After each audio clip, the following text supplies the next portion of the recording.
Dari segi hadis yang menyuruh membaca Quran di atas kubur, tidak ada hadis.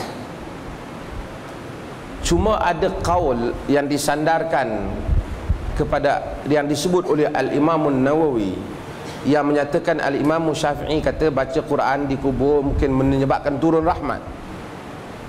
Tapi qaul itu disandarkan kepada Imam Syafi'i, tapi tak ada satu riwayat daripada penulisan Al-Imam Syafi'i sendiri.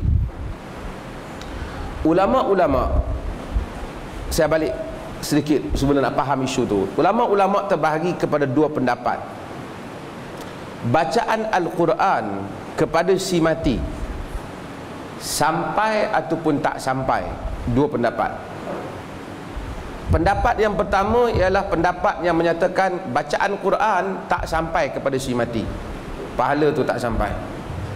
Pendapat ini dipelopori oleh Al-Imam Syafi'i sendiri, dan ini yang disebut An-Nawawi sebut dalam Al-Minhaj, dan An-Nawawi juga sebut dalam Syarah Sahih Muslim, bahwasanya ini pendapat Al-Imam Syafi'i, bahwasanya Al-Quran baca tak sampai kepada si mati.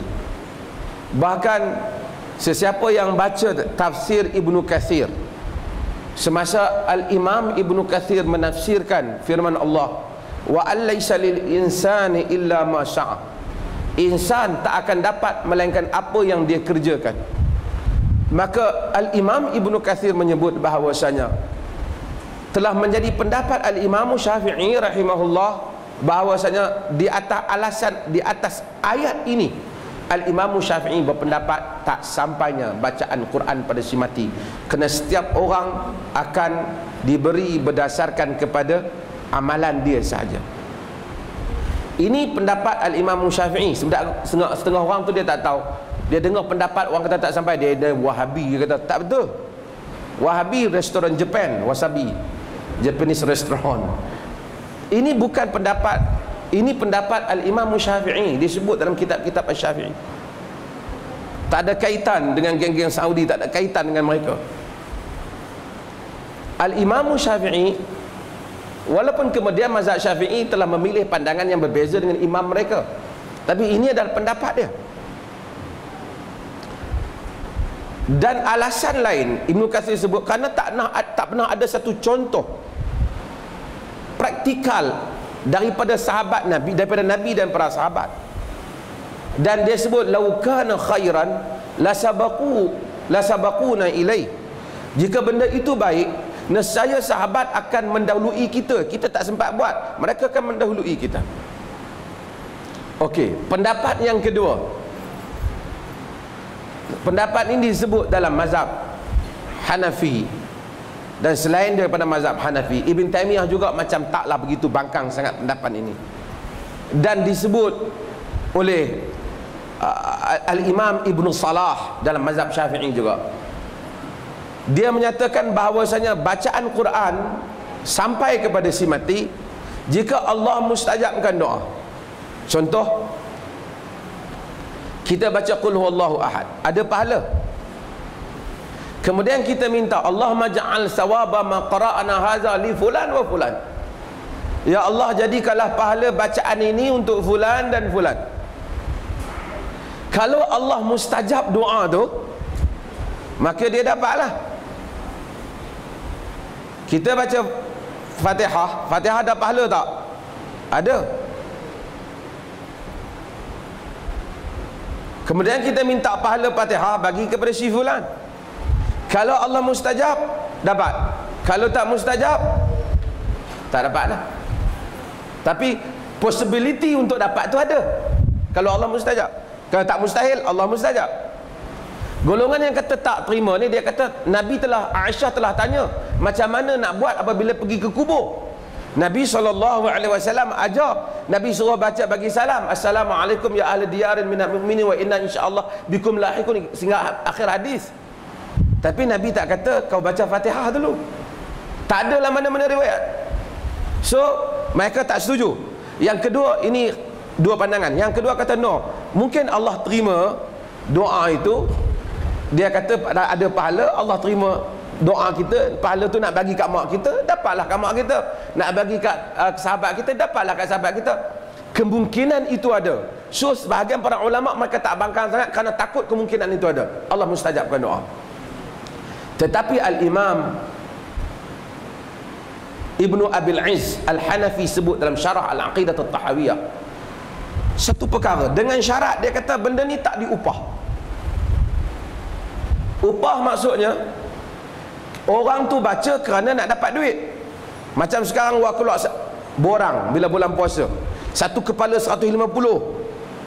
Ada kepala ikut package juga, macam masuk IJN juga package bagus kan, tu masuk hotel juga package kan, 300 package yang 700, 300. Ada package 300, 150 satu kepala. Bila dia baca untuk dapat duit, dia tak ada pahala. Bila dia tak ada pahala, macam mana dia nak kata Allah jadikanlah pahala yang kami baca ni untuk fulan dan fulan? Arab kata faqidu syait la yu'ti.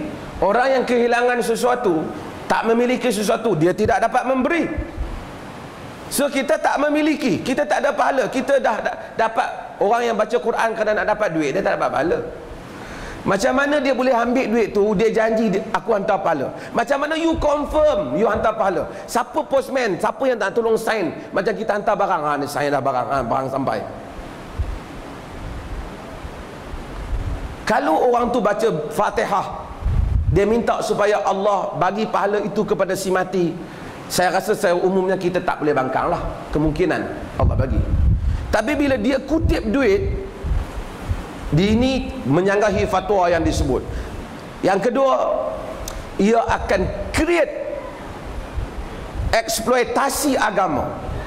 Ini saya selalu sebut, sesiapa yang lihat sejarah perkembangan agama, sejarah Protestan, antara sebab Martin Luther bangkit menentang Katolik dan apa yang diamalkan oleh Pope di Vatikan, kerana mereka mengeluarkan satu surat dipanggil indulgences. Indulgences ini digunakan risalah pengampunan dosa. Dalam bahasa Arab dia panggil Risalatul Ghufran, iaitu risalah untuk pengampunan dosa. Jadi oleh kerana dia masa tu nak buat satu bangunan Saint Peter di Vatikan, mereka nak collect duit, maka keluarkan satu surat, siapa yang ingin selamatkan keluarga dia daripada neraka, maka siapa bayar, maka nama dia disign, dia diberi surat, seolah-olah borang pahala. Ini telah menyebabkan tercetusnya satu mazhab di dalam Kristian, kerana golongan priest, golongan padri telah menggunakan kesempatan ini untuk mengumpul kekayaan. Akhirnya wujudnya mazhab Protestan di dalam Kristian, dalam Christianity. Malangnya tiba-tiba ia muncul di kalangan orang Islam beberapa ratus tahun kemudian. Mari bulan Ramadan keluarkan borang.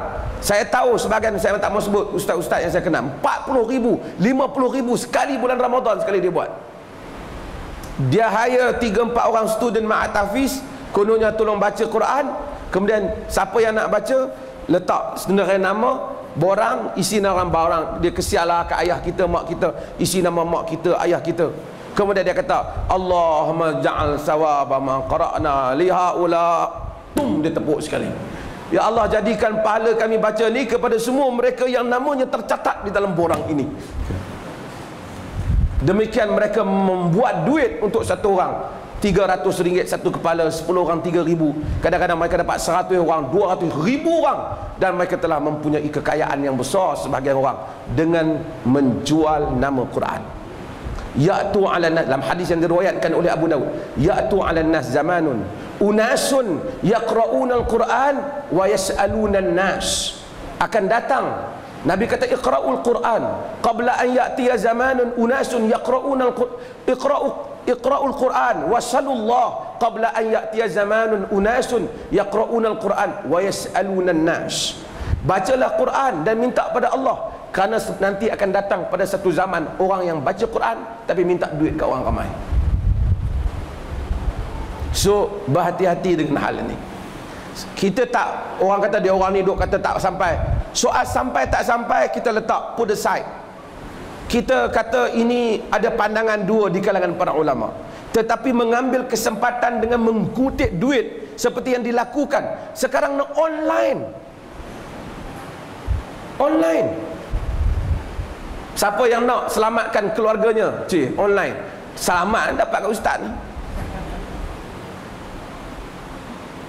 Dan orang awam tentu tak berani kritik sebab ustaz, tapi saya insya-Allah kritik. Ustaz Khairul boleh kritik. Orang awam pun boleh kritik. Bukan semua ni bukan suci. Bukan lahir ada dari tulis ustaz. Kita mesti bertanya kepada mereka, kenapa duit ni diambil? Dan saya nak sebut, panjang bab ni. Saya nak sebut apa yang disebut oleh Za'bah. Za'bah ada satu buku dia. Ini tentang pemikiran agama. Dulu buku ni diharamkan, di Perak diharamkan. Zaman hidup kebanyakan golongan revivalist, reformist, buku-buku mereka diharamkan. Termasuk Za'bah yang dianggap sebagai tokoh pendeta Melayu. Mufti Perak, bukan Mufti Perak sekarang, pada zaman Za'bah mengharamkan buku Za'bah. Tapi apabila Za'bah sudah tidak ada, buku Za'bah telah dicetak oleh Dewan Bahasa dalam 3 bahasa, in English, in Malay, bahasa yang asal, dalam tulisan Jawi dan di dalam tulisan Rumi. Buku tu tajuknya Perangai Bergantung Kepada Diri Sendiri. Za'bah tulis. Za'bah cerita tentang bagaimana cara orang Melayu mengamalkan agama yang kadang-kala menyebabkan orang Melayu itu tak mampu pergi ke hadapan. Kata Za'bah, antara yang dia kata, orang Melayu ni diajar tidak tahu berdikari, berdiri di atas diri sendiri. Kalau dia nak meniaga, orang tak bantu, dia tak boleh meniaga. Kalau sekiranya dia nak belajar, anak dia nak belajar, orang tak bagi bantuan, anak dia tak boleh sambung belajar. Itu dalam kehidupan. Sehinggalah kata Za'bah, di dalam urusan agama mereka diajar dengan cara yang mereka tidak boleh bangun diri mereka, sehingga mati mereka. Pahala mereka pun mengharapkan sedekah kul huwallah orang lain, kata Za'bah. Tidak mereka fikirkan untuk mereka beramal sendiri, sehingga mati pun harap orang hantar pahala, bukan nak bawa pahala dia pergi. Ni Za'bah kata, marah dia, bukan saya betul cerita aja. Itulah cara pengajaran yang seperti itulah, kata dia, yang menyebabkan orang Melayu tak mampu berdiri sendiri. Bukan saja hidup bergantung ke orang, mati jumpa Tuhan pun tunggu pahala orang. Ni kata Za'bah. Ketika dia kata buku dia diharamkan, tapi hari ini dicetak semula. Tapi apa yang Za'bah kata itu benar. Kerana akhirnya praktis agama di kalangan orang Melayu telah melambatkan mereka bangun. Tapi alhamdulillah lah kebelakangan ni dengan kesedaran, dengan apa, alhamdulillah kita dah bangun. Tapi ini perlu diambil kira apa yang Za'bah sebut sebagai pendeta Melayu. Bukan soal sampai tak sampai, saya bagi tahu sampai tak sampai ada 2 pendapat tadi. Tapi soal bagaimana mengguna eksploitasi kepada perkara-perkara ini. Bahkan sebelum tu dalam syarah Aqidah Tahawiyah dia sebut, jika sekiranya keluarga si mati wasiat, gunakanlah duit saya ini untuk diberikan kepada orang yang membaca Quran untuk dia, maka kata dia wasiat itu batal, tak pakai. Dia sebut dalam kitab. Ini syarah Aqidah Ahlussunnah, Al-Aqidah Tahawiyah. Okey, ada